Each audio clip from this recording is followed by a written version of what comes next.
So, this is going to be the part 4 and the last part of modern history revision series. ठीक है, इसके बाद आपकी जितनी भी मतलब जो मॉडर्न हिस्ट्री है वो कंप्लीट हो जाएगी. ठीक है. सो टोटल आपके 64 पेजेस हैं. 64 पेजेस के ये मेरे नोट्स हैं. तो आपका विद इन 64 पेजेस आपकी पूरी मॉडर्न हिस्ट्री कवर हो जाएगी. जो भी एग्जाम से रेलिवेंट चीज़ें हैं वो सब आपको मिल जाएगा इसमें. ठीक है. So this is going to be the last part. और अगर इसके अलावा देखिए, आपको ज्योग्राफी की सारी वीडियोस मैंने अपने चैनल पर डाली हुई हैं. देन पॉलिटी की हैं. मॉडर्न हिस्ट्री भी अभी कंप्लीट हो गया. एंशिएंट मिडीवल मैंने ऑलरेडी डाल दी है. ठीक है. तो आप वहाँ से देख सकते हो सारी. पेपर कैसे एनालिसिस करते हैं वो भी डाला हुआ है. देन उसके बाद आपको कैसे सॉल्व करना है पेपर, वो सब डाला हुआ है मैंने. ठीक है.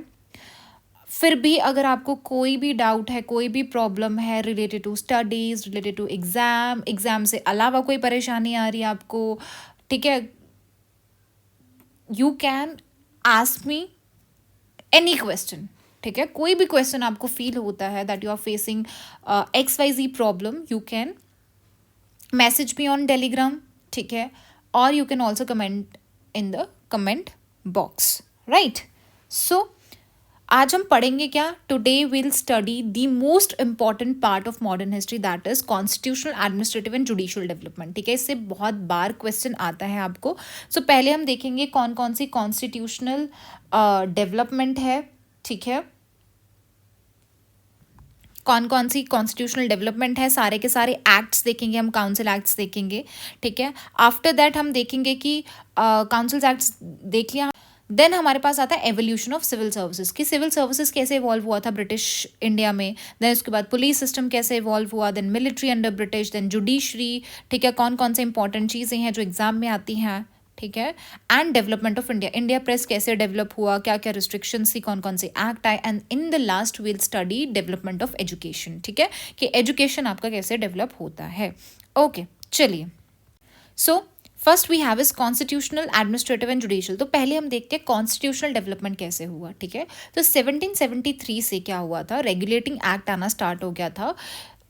ये किस लिए आया था रेगुलेटिंग एक्ट? जो ईस्ट इंडिया कंपनी यहाँ पे एक ट्रेडिंग कंपनी बन के आई थी, उसकी एक्टिविटीज़ पे रिस्ट्रिक्शंस लगाने के लिए वहाँ पे जो ब्रिटिश गवर्नमेंट थी उसने 1773 रेगुलेटिंग एक्ट लाया. और कहाँ तक चलता है कि आपका 1858 वाला. ठीक है. तो सबसे पहले हम देखेंगे, इसका बैकग्राउंड देख लेते कि बैटल ऑफ बक्सर हुई, जो मैंने आपको पिछले वीडियोस में बता दिया क्या क्या था.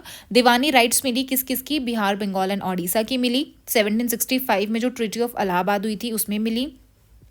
फिर उसके बाद कंपनी ने क्या किया कि अपॉइंट किए इंडियंस को ही अपॉइंट किया एज अ डिप्यूटी इवेंट्स, मतलब दीवान. कौन कौन थे दीवान्स थे? दैट वॉज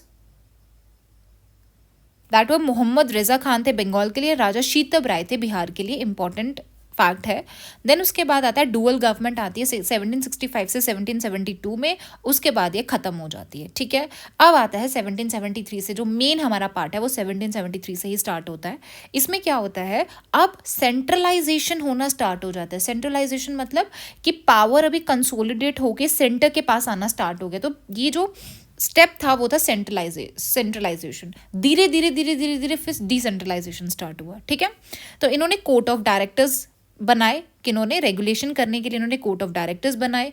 देन जो गवर्नर जनरल हुआ करता था, अब उसको गवर्नर जनरल ऑफ बंगाल, एक इन्होंने और पोस्ट उसको बना दी, that was governor general of Bengal. अब गवर्नर जनरल नहीं होगा but governor general of Bengal होगा. ठीक है.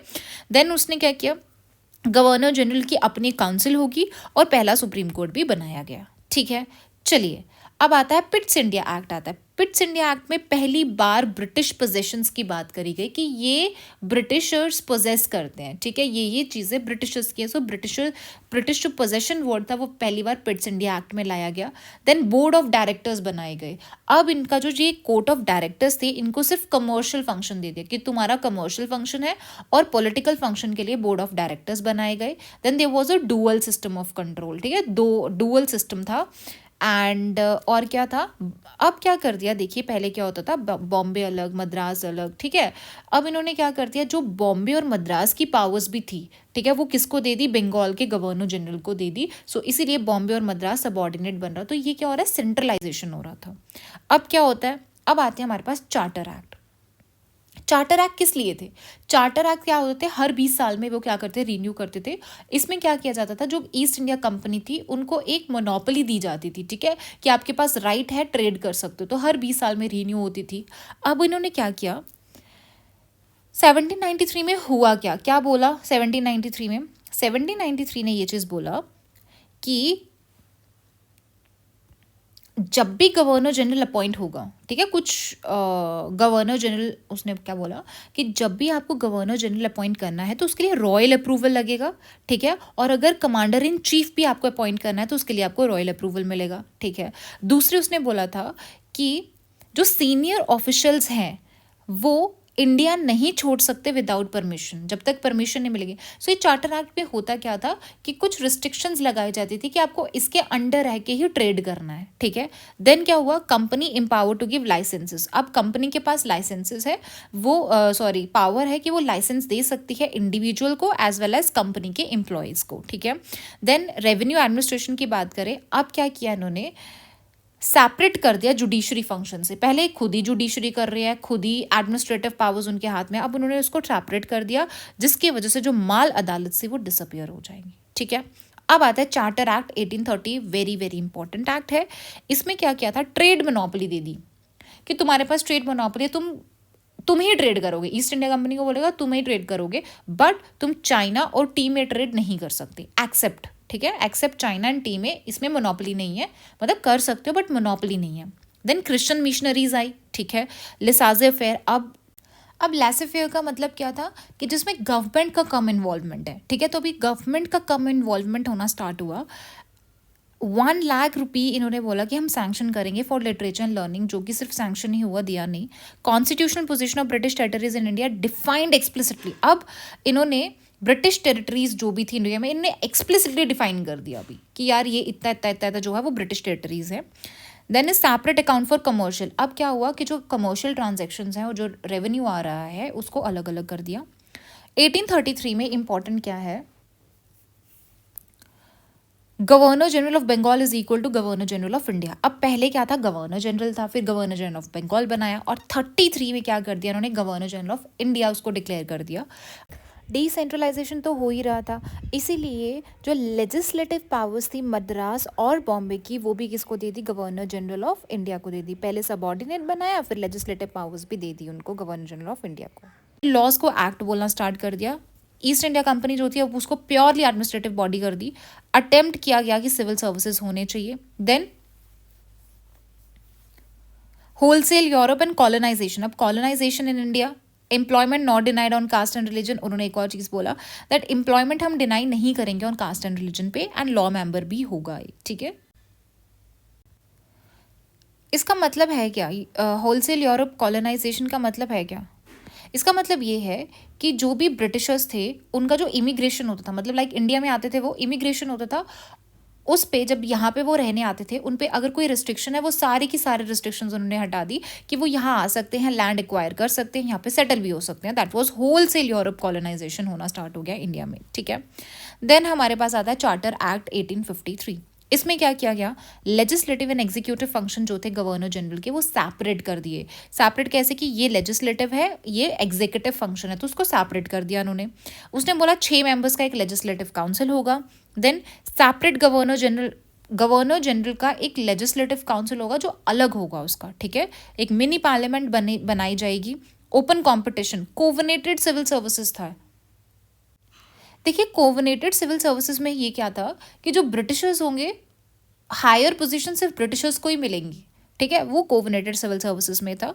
इन्होंने क्या कर दिया, जो कोर्ट ऑफ डायरेक्टर्स थे उनको रिड्यूस कर दिया टू 18, लॉ मेंबर अब फुल मेंबर बना दिया, और इन्होंने लोकल जो रिप्रेजेंटेशन था उसको भी इंट्रोड्यूस कराया इन चार्टर एक्ट 1853। अब आते हैं हमारे पास काउंसिल एक्ट 1861। जो काउंसिल्स एक्ट आए थे उसमें इन्होंने क्या कर दिया, काउंसिल्स में रिफॉर्म लाए। क्यों, क्योंकि काउंसिल्स में रिफॉर्म लाना स्टार्ट कर दिए थे, ठीक है, कि हम ये देंगे, हम वो करेंगे। जैसे वाइसरॉय ने ये बोला कि हम क्या करेंगे, नॉन ऑफिशियल मेंबर्स को नॉमिनेट करेंगे। अब वो नॉन ऑफिशियल मेंबर्स कौन होते थे, इंडियंस होते थे। जैसे 1862 में 3 इंडियंस थे जिनको अपॉइंट किया, जैसे सर दिनकर राव जी, महाराजा ऑफ पटियाला थे, एंड राजा ऑफ बनारस जी, ठीक है। अब लेजिस्लेटिव पावर्स दे दी थी मद्रास और बॉम्बे को, पोर्टफोलियो सिस्टम भी आया था। पोर्टफोलियो सिस्टम किसके अंडर आया था? कैनिंग के अंडर आया था। Who was Canning? Canning was the first governor general of India,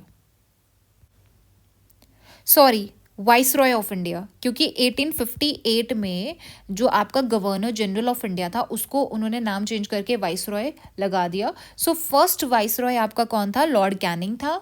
और first governor general of India कौन था? बेंटिक था। ठीक है, मतलब सिर्फ पोजीशन चेंज किया था, डिजिग्नेशन नाम चेंज किया था, बस और कुछ नहीं। वाइसरॉय का ऑर्डिनेंस होगा, मतलब अगर वो चाहे तो वो कोई लॉ पास कर सकता है, जैसे प्रेसिडेंट के ऑर्डिनेंस होते हैं ना, पॉलिटी में पढ़ा होगा। कुड नॉट डिस्कस, अब इसमें क्या था कि आप इंपॉर्टेंट मैटर्स को डिस्कस नहीं कर सकते, कोई फाइनेंशियल मैटर को डिस्कस नहीं कर सकते, मतलब गवर्नमेंट के अप्रूवल के बिना। नो कंट्रोल ऑन बजट, ठीक है, तो कुछ खास दिया नहीं इन्होंने। फिर काउंसिल एक्ट 1892 का आ गया, क्यों? बिकॉज अब 1885 में कांग्रेस बन गई थी। अब कांग्रेस ने भी थोड़ा सा क्या करना, प्रेशर डालना स्टार्ट कर दिया कि आप कॉन्स्टिट्यूशनल रिफॉर्म्स लाए। उसने बोला ठीक है, हम क्या करते हैं, जो नॉन ऑफिशियल मेंबर्स हम अपॉइंट करते हैं हम उसको बढ़ा देते हैं। Non official members means Indians. हम क्या करेंगे, जो लेजिस्लेटिव काउंसिल का फंक्शन है उसको भी बढ़ा देते हैं। चलो ठीक है, अब हम एक और चीज़ देते हैं आपको, बजट भी डिस्कस करने को बोल देते हैं। फिर उन्होंने ये चीज़ बोला कि हम नॉन ऑफिशियल जो है उनका नॉमिनेशन होगा बट रिकमेंडेशन पे, ठीक है। कोई इलेक्शंस नहीं थे, इनडायरेक्ट इलेक्शंस हो रही थी, और जिनको इलेक्शंस देने की आज़ादी थी वो भी कौन थे? एलीट लोग थे। Can put question on matter of public interest, अगर आपको पब्लिक इंटरेस्ट पे कोई भी क्वेश्चन डालना है तो आप डाल सकते हो, बट आपको 6 दिन का नोटिस देना पड़ेगा। अब आता है काउंसिल एक्ट 1909, मॉर्लिमेंटो रिफॉर्म्स आते हैं, ठीक है। इसमें क्या होता है, इसमें भी जो मॉडरेट्स थे उनका प्रेशर था, तो उस वजह से मॉर्लिमेंटो रिफॉर्म्स आया। उसने बोला अच्छा चलो एक काम करते हैं, जो सेंटर पे जो लेजिस्लेटिव काउंसिल है उसमें तो ऑफिशियल मेजोरिटी रहेगी, बट जो प्रोविंशियल लेजिस्लेटिव काउंसिल है, मतलब जो स्टेट पे लेजिस्लेटिव काउंसिल है, उसमें हम नॉन ऑफिशियल मेजोरिटी कर देते हैं, इंडियंस की मेजोरिटी कर देते हैं। उसने बोला सप्लीमेंट्री क्वेश्चंस पूछ सकते हो, बट आपको 6 दिन का नोटिस देना पड़ेगा।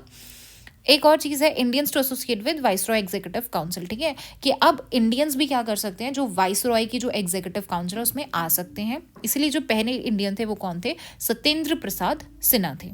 अब सेपरेट इलेक्टोरेट्स इंट्रोड्यूस किया गया था मुस्लिम्स के लिए, जो मैंने आपको ऊपर पढ़ाया भी था, जो शिमला डेप्यूटेशन हुआ था, ठीक है, तो उसमें हमने पढ़ा था मुस्लिम लीग के जो आगा खान थे वो किसके पास गए थे? मिंटो के पास गए थे, ठीक है। मिंटो कौन था? वाइसरॉय था, तो वाइसरॉय के पास गए थे ये, और कांग्रेस वाले किसके पास गए? मौर्य के पास गए थे, ठीक है। तो इन्होंने ये चीज़ बोली थी कि आप हमें सेपरेट इलेक्टोरेट्स दे दो, ठीक है। इनडायरेक्ट इलेक्शन, इसमें भी इनडायरेक्ट इलेक्शन ही। अब आता है गवर्नमेंट ऑफ इंडिया एक्ट 1919, क्यों? क्योंकि रूलर सत्याग्रह का बहुत ज़्यादा प्रोटेस्ट चल रहे थे, इसीलिए उनको शांत करने के लिए उन्होंने बोला चलो ठीक है हम कॉन्स्टिट्यूशनल रिफॉर्म्स लाते हैं। Again government of India act 1919, Montford reform, that is Montesquieu Chelmsford reform भी बोलते हैं। बाई कैमरल होगा सेंटर पे, बाई कैमरल मतलब अपर हाउस होगा लोअर हाउस होगा, जैसे अभी लोकसभा राज्यसभा होते हैं। ये प्रोविंस, उसने बोला ये हम सेंटर में करेंगे, बट उसने बोला डायरकी हम प्रोविंसेस पे लाएंगे। डायरकी प्रोविंसेस पे लाएंगे मतलब, डायरकी का मतलब क्या, कुछ होते थे रिजर्व्ड सब्जेक्ट्स और कुछ होते थे अनरिजर्व्ड। अनरिजर्व मतलब क्या होता था, जो स्टेट को संभालना है, और जो रिजर्व्ड होते थे वो किन के लिए रिजर्व होते थे? सेंटर वालों के लिए।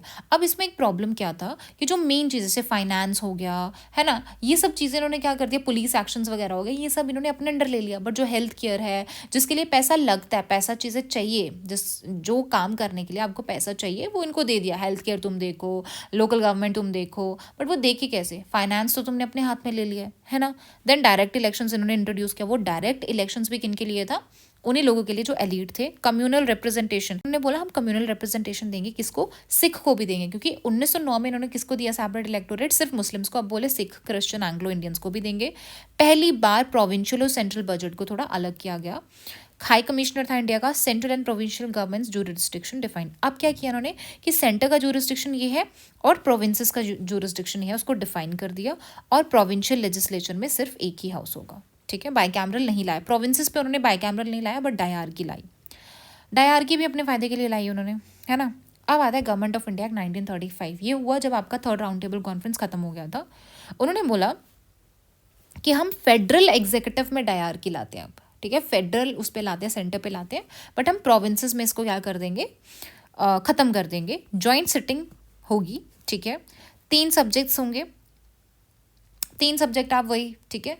जो आज के उसमें भी आपका आता है, ठीक है, सेंटर स्टेट होती है, सेंट्रल लिस्ट होती है, स्टेट लिस्ट होती है, एंड देन कॉन्करेंट लिस्ट होती है, सेम यहाँ पे था।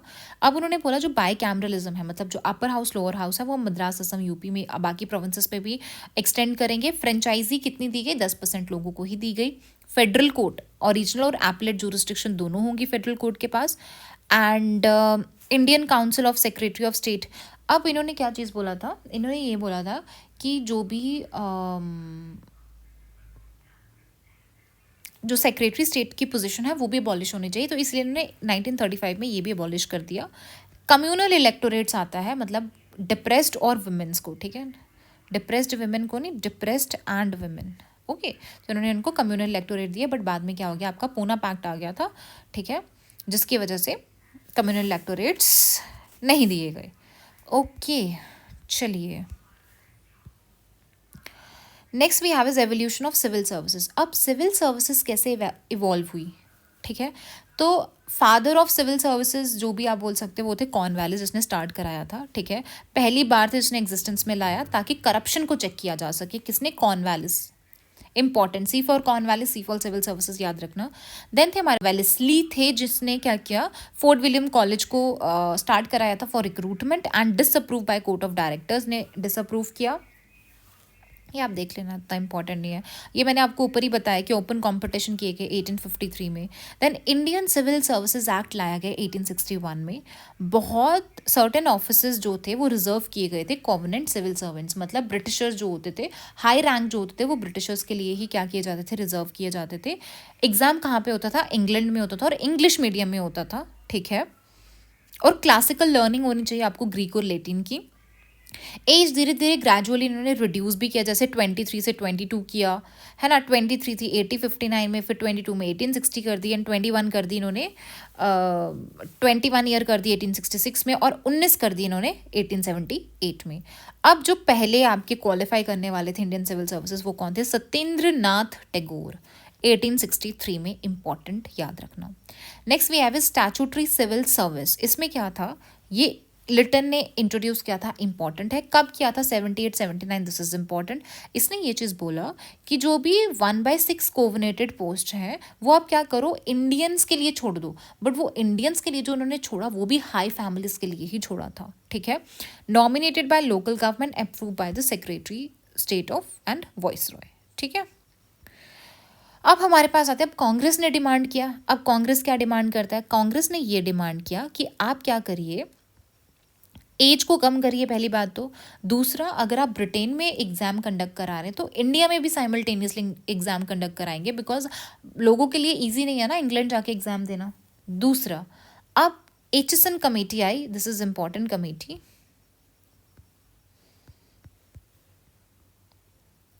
Where is Aitchison committee? ठीक है, तो एचसन कमेटी किसने लाई? ड्यूफ्रन ने लाई, ठीक है, 1886 में लाई। उसने क्या बोला?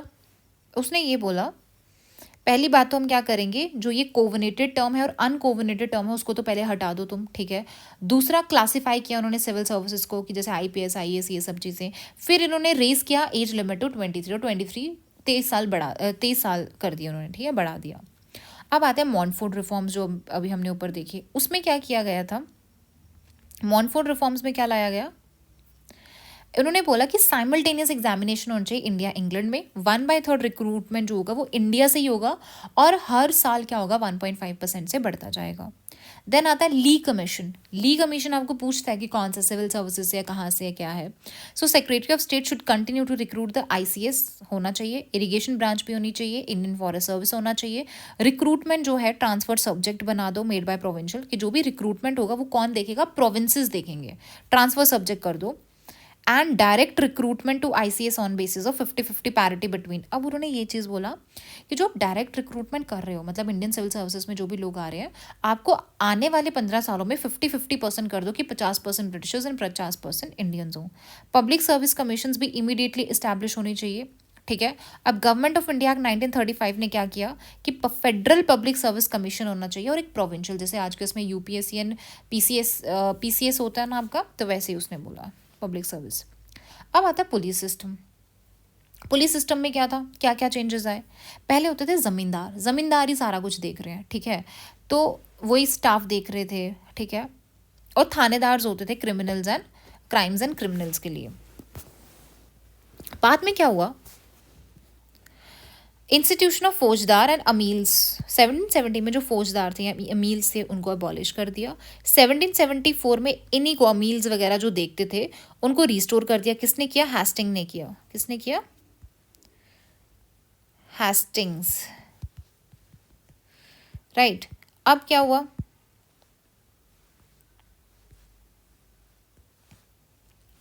अब 1791 में जो मेन है, जो कॉर्नवालिस था, रेगुलर पुलिस फोर्स मॉडर्नाइज। अब उसने क्या किया कि नहीं, हमें क्या करने की ज़रूरत है, पुलिस सिस्टम को मॉडर्नाइज करने की ज़रूरत है। ये नहीं कि ज़मींदारों के हाथ में दे दिया, ये सब दे दिया। तो उसने क्या किया, थानास बनाए अंडर दरोगास, ठीक है, कॉर्नवालिस। तो कॉर्नवालिस ने सिविल सर्विसेज पुलिस सिस्टम में बहुत बड़ा रोल है इसका। सो थानास अंडर दरोगा एंड डिस्ट्रिक्ट को लाया जाएगा एसपी के अंडर, ठीक है। उसने ज़मींदार को उनकी जो पुलिस ड्यूटी से उनको उससे रिलीव कर दिया। अब 1814 में क्या हुआ, एक ऑर्डर आया था कोर्ट ऑफ डायरेक्टर्स का, appointment of darogas and their subordinate was abolish in all positions except in Bengal. उसने बोला जो भी दरोगास अपॉइंट किए जाते हैं, जो उनके जो भी सब ऑर्डिनेट्स हैं, ठीक है, जितने भी उनके पोजीशंस हैं सारे एबॉलिश कर दिए बंगाल को छोड़ के। फिर बेंटिक आते हैं। बेंटिक क्या करता है, जो एसपी की पोस्ट है जिसके अंडर आपकी डिस्ट्रिक्ट होती थी उसको एबॉलिश कर देता है। फिर उसने क्या बोला कि जो कलेक्टर और मजिस्ट्रेट, बेंटिक ने क्या चीज़ बोला, ये आप इसको ऐसे कर सकते हो,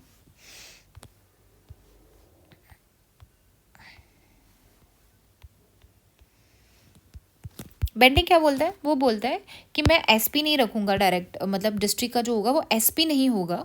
कौन होगा उसका, कलेक्टर और मजिस्ट्रेट होगा, और जो कमिश्नर होगा वो एक्ट करेगा एज एसपी। देन हमारे पास क्या आता है, police commission, led to Indian police act. Police commission आता है, उससे ये एक्ट आता है। रिकमेंडेशन क्या था कि एक सिस्टम होना चाहिए ऑफ सिविल कॉन्स्टेबुलरी। आज के उसमें जैसे कॉन्स्टेबल्स होते हैं ना, ठीक है, कॉन्स्टेबल्स वगैरह ये भी होना चाहिए, मतलब लाइक पुलिस ऑफिसर्स होने चाहिए।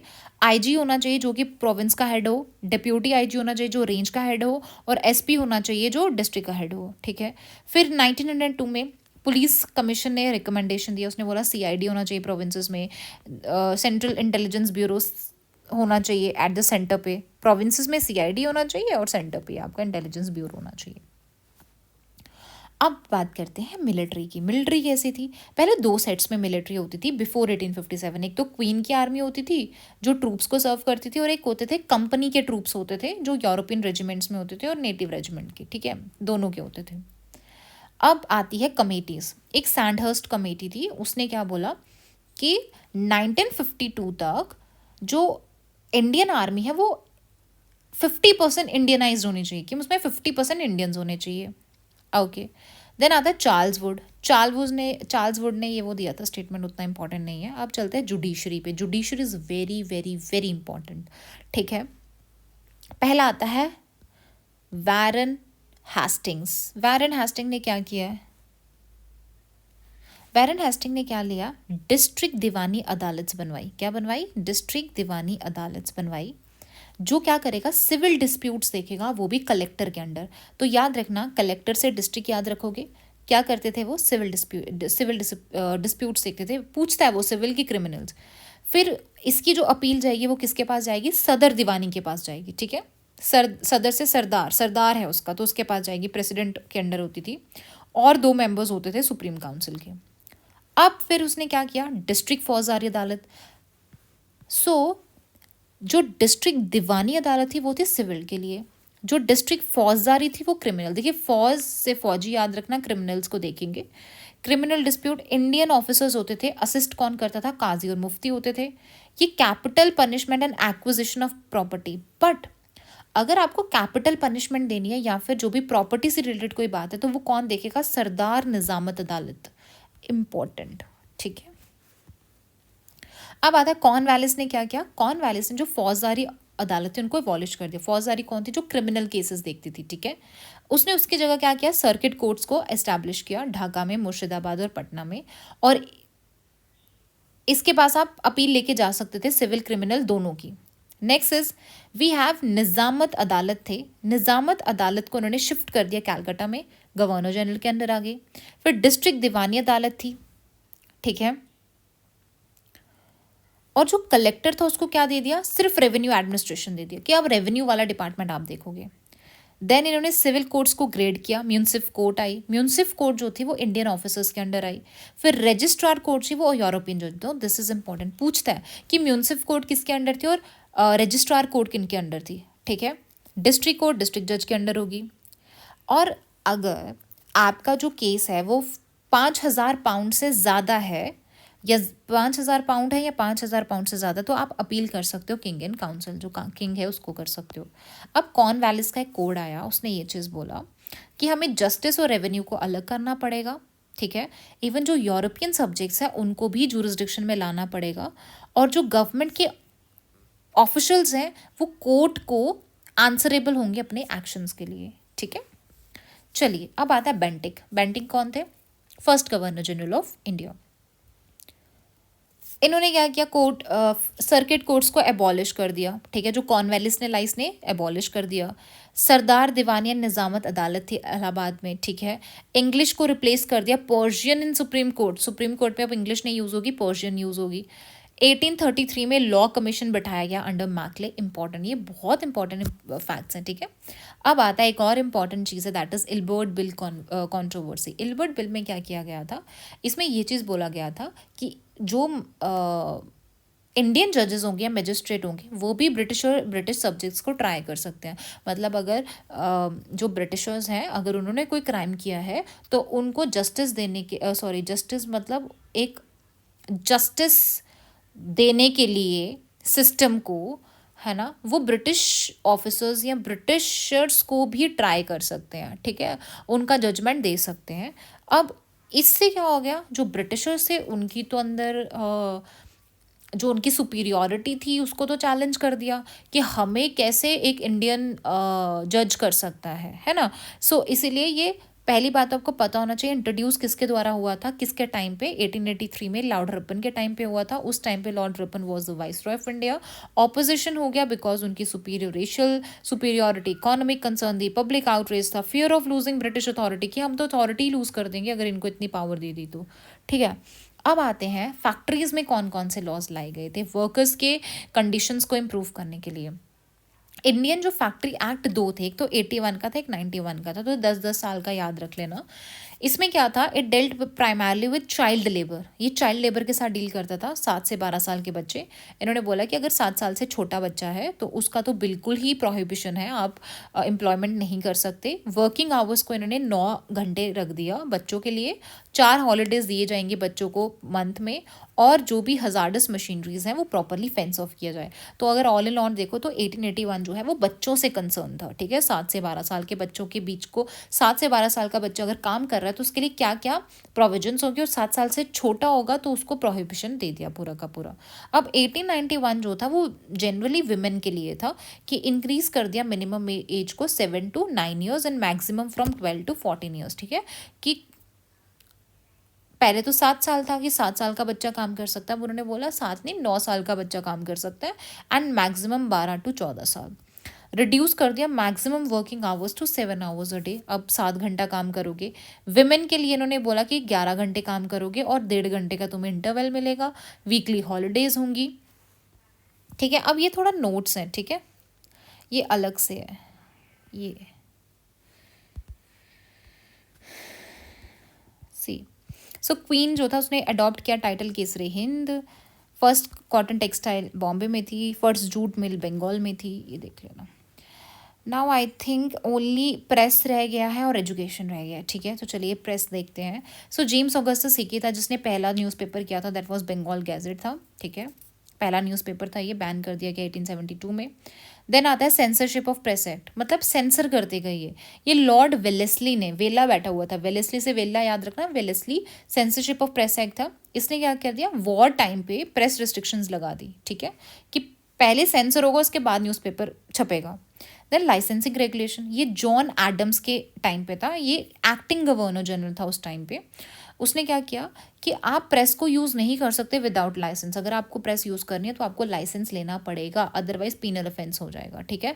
इसी के चलते जो राजा राम मोहन रॉय जी का मिरातुल अकबर था उसको उसकी पब्लिकेशन को स्टॉप करना पड़ा। नेक्स्ट आता है प्रेस एक्ट ऑफ 1835। तो जो 1835 का प्रेस एक्ट है उसको मेटकाल्फ एक्ट भी बोलते हैं, ठीक है। इन्होंने जाके इंडियन प्रेस को लिबरेट किया था, मेटकाल्फ ने। इन्होंने ये चीज़ बोला कि जो एक प्रिंटर है, जो पब्लिशर है, ठीक है, उसको एक प्रिसाइज अकाउंट देना पड़ेगा कि वो क्या क्या पब्लिकेशन करेगा, एक प्रिमाइस देना पड़ेगा पब्लिकेशन का। लाइसेंसिंग एक्ट आता है फिर से 1857 का। तो उस टाइम पे गवर्नमेंट ने क्या कर दिया, इसमें क्या था, इन्होंने ये चीज़ बोला कि गवर्नमेंट ने रिजर्व कर लिया अपने लिए एक राइट कि हमारा जब मन करेगा हम पब्लिकेशन को स्टॉप कर सकते हैं, या फिर एक बुक, न्यूज़पेपर या प्रिंटेड मैटर के सर्कुलेशन को भी स्टॉप कर सकते हैं जब हम चाहें, ठीक है। देन होता है रजिस्ट्रेशन एक्ट 1867 का। इसमें क्या है, ये जो रजिस्ट्रेशन एक्ट है इसने रिप्लेस कर दिया मेटकाल्फ का एक्ट, ठीक है। इसने क्या बोला कि जो भी एक न्यूज़पेपर है या बुक है उसको अपना नाम प्रिंट करना पड़ेगा, प्रिंटर का नाम, पब्लिशर का नाम, कहाँ पे पब्लिकेशन हुआ वो लिखना पड़ेगा, ठीक है। And a copy was to be submitted, और जो भी आप प्रिंट करोगे उसकी जो एक कॉपी है वो गवर्नमेंट को आप भेजोगे with in 1 month of publication. मतलब कि जैसे 1 महीने में आपकी बुक होने वाली, तो 1 महीने के अंदर अंदर आपको क्या करना पड़ेगा, वो देना पड़ेगा, ठीक है। अब सुरेंद्रनाथ बनर्जी जो थे वो फर्स्ट जर्नलिस्ट बने थे टू बी इम्प्रिजन, ठीक है। पहले जर्नलिस्ट कौन थे जिनको जेल में डाला गया था, वो थे सुरेंद्रनाथ बनर्जी जी थे। अब आता है vernacular press act. Vernacular press act को क्यों किया गया था, क्योंकि जो हमारे जो सोशल रिफॉर्मर्स थे वो इंडियन लैंग्वेज में भी न्यूज़पेपर छाप रहे थे और लोगों में बहुत सारी चीज़ों की अवेयरनेस ला रहे थे। अब उन्होंने बोला हम एक काम करते हैं, इंडियन लैंग्वेज के जो फ्रीडम है उस पर रिस्ट्रिक्शंस लगा दी। ये लाया तो लिटन ने था, बट इसको रिपील किसने किया, रिपन ने।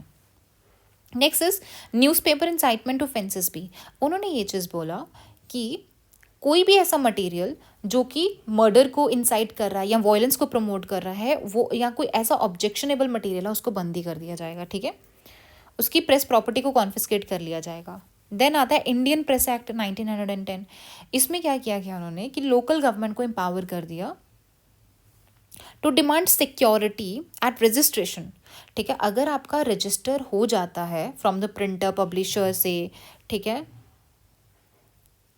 तो आपके पास आपको एक सिक्योरिटी मिल जाएगी, ठीक है। एंड अगर वो deregister if it was an offending newspaper, but अगर आपका जो न्यूज़पेपर है अगर वो अफेंडिंग है, ऑफेंस क्रिएट करता है, तो वो डी रजिस्टर भी हो जाएगा, ठीक है। और एक और चीज़ बोला था कि जो भी न्यूज़पेपर का प्रिंटर होगा, ठीक है, उसको 2 कॉपीज लोकल गवर्नमेंट को इशू मतलब भेजनी पड़ेंगी, ठीक है, फ्री ऑफ चार्ज वो भी। फिर आता है इंडियन प्रेस इमरजेंसी।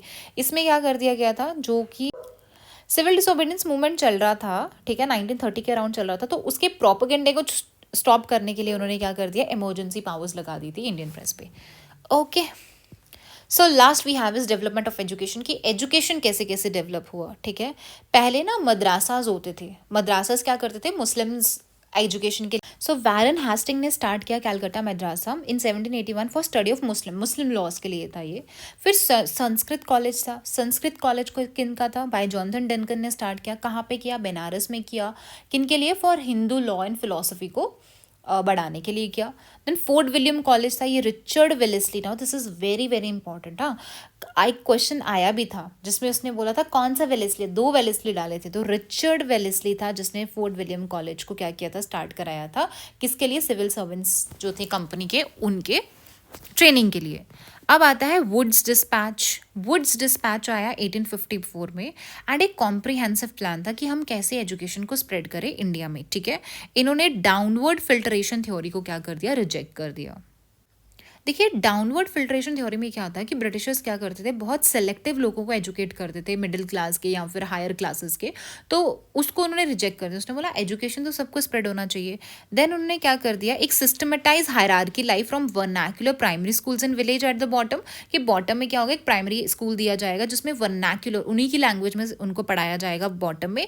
देन उसके बाद होगा एंग्लो वर्नाक्युलर, मतलब आपको इंग्लिश भी पढ़ाए जाएंगे, वर्नाक्युलर भी होगा हाई स्कूल्स में, और वो भी कैसे, एफिलेटेड कॉलेज डिस्ट्रिक्ट लेवल पे होंगे, यूनिवर्सिटीज़ होंगी town of Calcutta, Bombay and Madras में। उन्होंने बोला कि इंग्लिश को as a medium of instruction use किया जाएगा हायर स्टडीज़ के लिए, और स्कूल लेवल पे वर्नाक्युलर लैंग्वेज ही यूज़ की जाएगी।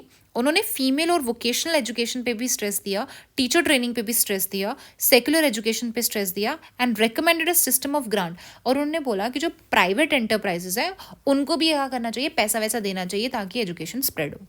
फिर आता है Hunter commission. Hunter commission was for primary and secondary education के लिए था, और रेले कमीशन के अंडर क्या आया था आपका 1902 यूनिवर्सिटी एक्ट 1904 आया। फिर आता है सैडलर यूनिवर्सिटी कमीशन। इसमें क्या होता है, वो किसके लिए होता है कि कैलकाटा जो यूनिवर्सिटीज़ है उसमें क्या क्या दिक्कतें आ रही हैं उसको स्टडी करने के लिए था, पर जो उसकी रिकमेंडेशंस थी ना वो सारी की सारी यूनिवर्सिटीज़ को एप्लीकेबल थी। ठीक है, उसने क्या किया, स्कूल एजुकेशन से लेके यूनिवर्सिटी एजुकेशन तक उसने पूरा का पूरा एंटायर फील्ड रिव्यू किया। एंड उसने क्या किया, फॉर यूनिवर्सिटी एजुकेशन उसने बोला कि अगर आपको यूनिवर्सिटी में जाना है तो secondary education is very very important. आपको 12 साल का पहले तो स्कूल कोर्स पूरा करना पड़ेगा, and student should enter university. अगर आपने इंटरमीडिएट स्टेज को पास कर दिया, मतलब 10वीं 11वीं 12वीं पास कर दिया, उसके बाद आप यूनिवर्सिटी में जा सकते हो।